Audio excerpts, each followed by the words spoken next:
ಕೆಲಸದಾಕೆ ಮೇಲೆ ಲೈಂಗಿಕ ದೌರ್ಜನ್ಯ ಮಾಡಿದ ರೇವಣ್ಣ ಕುಟುಂಬ ಮತ್ತೊಂದು ಮಣ್ಣು ತಿನ್ನುವ ಕೆಲಸ ಮಾಡಿ ಸಿಕ್ಕಿಬಿದ್ದಿದೆ.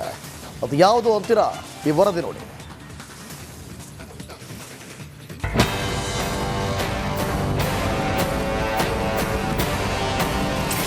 ಸಂತ್ರಸ್ತೆ ಕಿಡ್ನಾಪ್ ಮಾಡಿಸಿದೆ ಭವಾನಿ ರೇವಣ್ಣ. ಮಗನಿಗಾಗಿ ರೇವಣ್ಣ ಭವಾನಿ ರೇವಣ್ಣ ಖತರ್ನಾಕ್ ಪ್ಲಾನ್.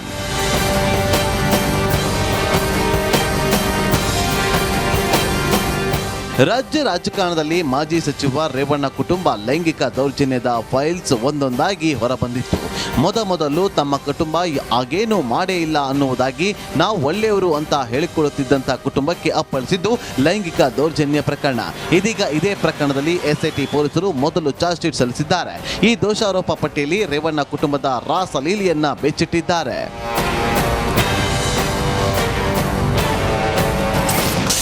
ಅತ್ಯಾಚಾರ ಸಂತ್ರಸ್ತೆ ಕಿಡ್ನಾಪ್ ಮಾಡಿಸಿದ್ದೇ ಭವಾನಿ ಮತ್ತು ರೇವಣ್ಣ ಅವರಂತೆ.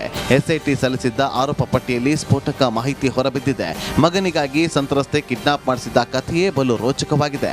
ಎಲೆಕ್ಷನ್ ಹೊತ್ತಲ್ಲಿ ಪ್ರಜ್ವಲ್ ರದ್ದು ಎನ್ನಲಾದ ಅಶ್ಲೀಲ ವಿಡಿಯೋಗಳು ಎಲ್ಲೆಲ್ಲೂ ರಾಡಿ ಎಬ್ಬಿಸಿದ್ದು, ಎಲ್ಲಾ ವಿಡಿಯೋಗಳಲ್ಲಿ ಪುರುಷನ ಮುಖ ಕಾಣುತ್ತಿರಲಿಲ್ಲ. ಆದರೆ ಮಹಿಳೆಯರ ಮುಖ ಕಾಣುವಂತೆ ವಿಡಿಯೋ ರೆಕಾರ್ಡ್ ಮಾಡಲಾಗಿತ್ತು. ಮನೆ ಕೆಲಸದ ಮಹಿಳೆ ಮೇಲೆ ಪ್ರಜ್ವಲ್ ಅತ್ಯಾಚಾರ ಆರೋಪ ಹಿನ್ನೆಲೆ ಮಗನ ವಿರುದ್ಧ ದೂರು ದಾಖಲಾಗುವ ಭಯಕ್ಕೆ ಬಿದ್ದ ರೇವಣ್ಣ ರಕ್ಷಣೆಗಾಗಿ ಬೆಂಬಲಿಗರ ಮೂಲಕ ಸಂತ್ರಸ್ತೆ ಕಿಡ್ನಾಪ್ ಮಾಡಿಸಿದ್ರಂತೆ. ಈ ಬಗ್ಗೆ ಕೆಆರ್ ನಗರ ಠಾಣೆಯಲ್ಲಿ ಮೇ 3ರಂದು ಎಫ್ಐಆರ್ ದಾಖಲಾಗಿತ್ತು. ತನಿಖೆ ಮಾಡಿದ ಎಸ್ಐಟಿ ಅಧಿಕಾರಿಗಳು ಭವಾನಿ ರೇವಣ್ಣ ಕಿಡ್ನಾಪ್ ಮಾಡಿಸಿದ್ರು. ಈ ಎಲ್ಲ ಆರೋಪಗಳು ಸತ್ಯ ಅಂತ ಚಾರ್ಜ್ ಶೀಟ್ ನಲ್ಲಿ ಉಲ್ಲೇಖ ಮಾಡಿದ್ದಾರೆ.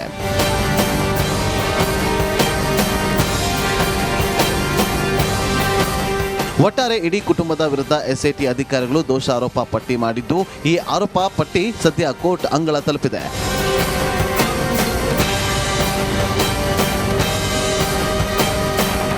Bureau report, republic Kannada.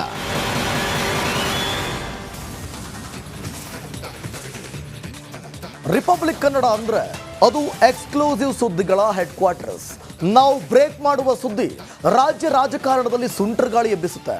ಅದೇ ರೀತಿ ಮೂಡ ಹಗರಣದಲ್ಲಿ ನಾವು ಬ್ರೇಕ್ ಮಾಡಿದ ಸುದ್ದಿ ರಾಜಕಾರಣದಲ್ಲಿ ಸುನಾಮಿ ಎಬ್ಬಿಸಿದೆ. ಇಲ್ಲಿವರೆಗೆ ನಾವು ಮೂಡ ಸ್ಕ್ಯಾಮ್ನ 5 ಸೂಪರ್ ಎಕ್ಸ್ಕ್ಲೂಸಿವ್ ದಾಖಲೆಯನ್ನು ರಿಲೀಸ್ ಮಾಡಿದ್ದೇವೆ. ಅದರ ಒಂದು ಝಲಕ್ ಇಲ್ಲಿದೆ ನೋಡಿ. ವಿಜಯನಗರದ 3ನೇ ಸ್ಟೇಜು 4ನೇ ಸ್ಟೇಜ್ನಲ್ಲಿ ಕೊಡಿ ಅಂತ ಕೇಳಿಲ್ಲ.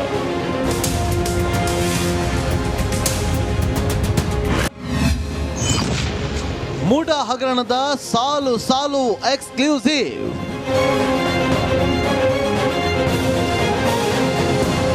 ಎಕ್ಸ್ಕ್ಲೂಸಿವ್ ಸುದ್ದಿಗೆ ಮತ್ತೊಂದು ಹೆಸರೇ ನಿಮ್ಮ ರಿಪಬ್ಲಿಕ್ ಕನ್ನಡ. ನಾವು ಯಾವುದೇ ಒಂದು ವರದಿ ಪ್ರಸಾರ ಮಾಡಿದ್ರೂ ಅದು ಇಂಪ್ಯಾಕ್ಟ್ ಆಗೋವರೆಗೂ ಬಿಡೋ ಮಾತೇ ಇಲ್ಲ. ನಮ್ಮ ವರದಿ ರಾಜ್ಯ ರಾಜಕಾರಣದಲ್ಲಿ ಅಲ್ಲೋಲ ಕಲ್ಲೋಲ ಸೃಷ್ಟಿ ಮಾಡುತ್ತೆ.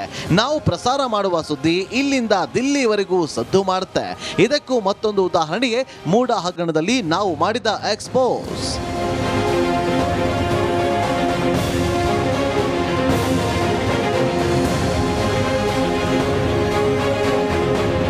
ಮೂಡ ಹಗರಣದ ಆಳ ಅಗಲ ಕಲೆ ಹಾಕುತ್ತಿರುವ ರಿಪಬ್ಲಿಕ್ ಕನ್ನಡ ಕಳೆದ 5 ದಿನಗಳಿಂದ ದಿನಕ್ಕೊಂದು ಎಕ್ಸ್ಕ್ಲೂಸಿವ್ ಸುದ್ದಿ ಪ್ರಸಾರ ಮಾಡ್ತಾ ಇದೆ.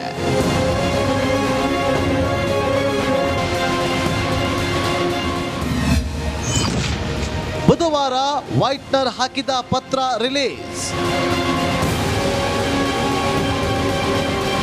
ಬುಧವಾರ ವೈಟ್ನರ್ ಹಾಕಿದ ಪತ್ರದ ಮೊದಲ ದಾಖಲೆ ರಿಲೀಸ್ ಮಾಡಿತ್ತು. ಇದು ರಾಜಕೀಯ ವಲಯದಲ್ಲಿ ಸಂಚಲನವನ್ನ ಎಬ್ಬಿಸಿತ್ತು. ಈ ಸುದ್ದಿ ದೆಹಲಿ ಮಟ್ಟದಲ್ಲಿ ಸಂಚಲನ ಸೃಷ್ಟಿ ಮಾಡುತ್ತಿದ್ದ ಬೆನ್ನಿಗೆ ರಿಪಬ್ಲಿಕ್ ಕನ್ನಡ ಗುರುವಾರ 2ನೇ ದಾಖಲೆ ರಿಲೀಸ್ ಮಾಡಿತ್ತು.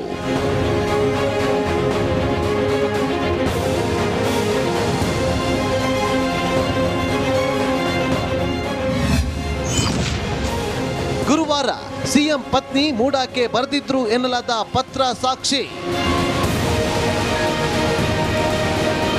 ಗುರುವಾರ ಸಿಎಂ ಪತ್ನಿ ಮೂಡಾಗೆ ಬರೆದಿದ್ರು ಎನ್ನಲಾದ ಪತ್ರಕ್ಕೆ ಸಾಕ್ಷಿ ನೀಡಿತ್ತು ನಿಮ್ಮ ರಿಪಬ್ಲಿಕ್ ಕನ್ನಡ.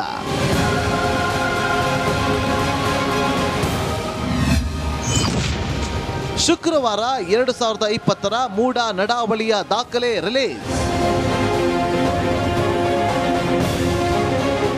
ಶುಕ್ರವಾರ 2020ರ ಮೂಡ ನಡಾವಳಿಯ ದಾಖಲೆ ರಿಲೀಸ್ ಮಾಡಿತ್ತು. ಇದೇ ಸಭೆಯಲ್ಲಿ ಸಿದ್ದರಾಮಯ್ಯ ಪುತ್ರ ಯತೀಂದ್ರ ಇದ್ರು ಅಂತ ಹೇಳುವ ದಾಖಲೆಯನ್ನ ಕೂಡ ರಿಲೀಸ್ ಮಾಡಿತ್ತು ರಿಪಬ್ಲಿಕ್ ಕನ್ನಡ.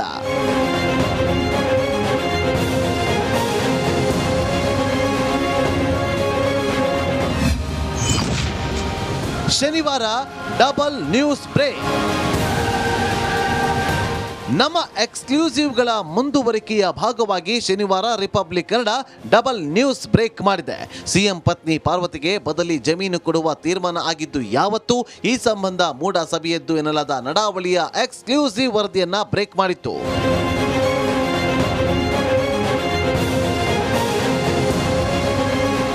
ರಿಪಬ್ಲಿಕ್ ಕನ್ನಡ ಮೂಡ ಹಗರಣದ ಎಕ್ಸ್ಕ್ಲೂಸಿವ್ ಸರಣಿ ಮುಂದುವರೆದಿದ್ದು ಮತ್ತೊಂದು ದಾಖಲೆಯನ್ನ ರಿಲೀಸ್ ಮಾಡಲಿದ್ದೇವೆ.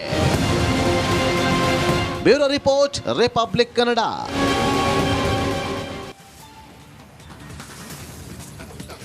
ಬಿಜೆಪಿ ಸರ್ಕಾರದ ಅವಧಿಯಲ್ಲಿ 40% ಕಮಿಷನ್ ಆರೋಪ ಕೇಳಿ ಬಂದಿತ್ತು.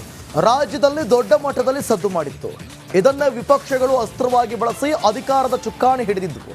ಆದ್ರೀಗ ಕಲ್ಯಾಣ ಕರ್ನಾಟಕದಲ್ಲಿ 60% ಕಮಿಷನ್ ಆರೋಪ ಕೇಳಿ ಬಂದಿದೆ.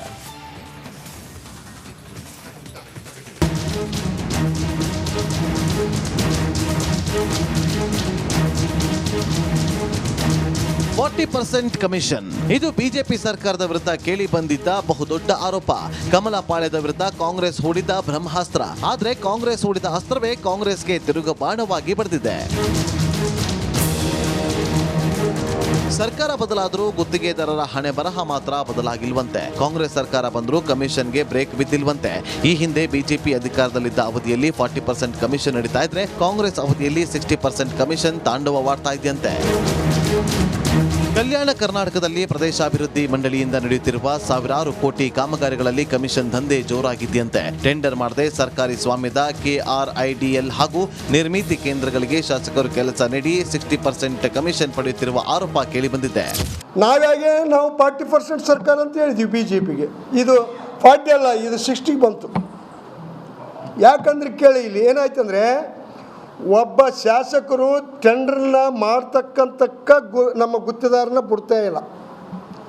ಯಾಕೆ ಬಿಡ್ತಾ ಇಲ್ಲ ಅಂದರೆ ಗುತ್ತಿದಾರ ಎಲ್ಲರೂ ಎಲಿಜಿಬಿಲಿಟಿ, ಎಲ್ಲೇ ಒಂದು 10% ಎಲಿಜಿಬಿಲಿಟಿ ಇಲ್ದವ್ರು ಎಲ್ಲ ಜಿಲ್ಲೆಗಳಲ್ಲಿ ಎಲಿಜಿಬಿಲಿಟಿ ಅವ್ರು ಮಾಡ್ತಿದ್ರು. ಅದಕ್ಕೆ ಏನು ಮಾಡ್ತಾರೆ ಅಂದರೆ ಲ್ಯಾಂಡ್ ಆರ್ಮಿ ಅವ್ರಿಗೆ ಕೈ ಮಾಡಿ, ಕ್ಯಾಶುಟಿ ಅವ್ರಿಗೆ ಕೈ ಮಾಡಿ ನೀ ಬಾ ಅಂತೇಳಿ ಕೊಟ್ಟು ಕೇಸಿ ಅವರಿಗೆಲ್ಲ ಕೊಟ್ಟು ನಮ್ಮನ್ನು ಅನ್ಯಾಯ ಮಾಡಿ.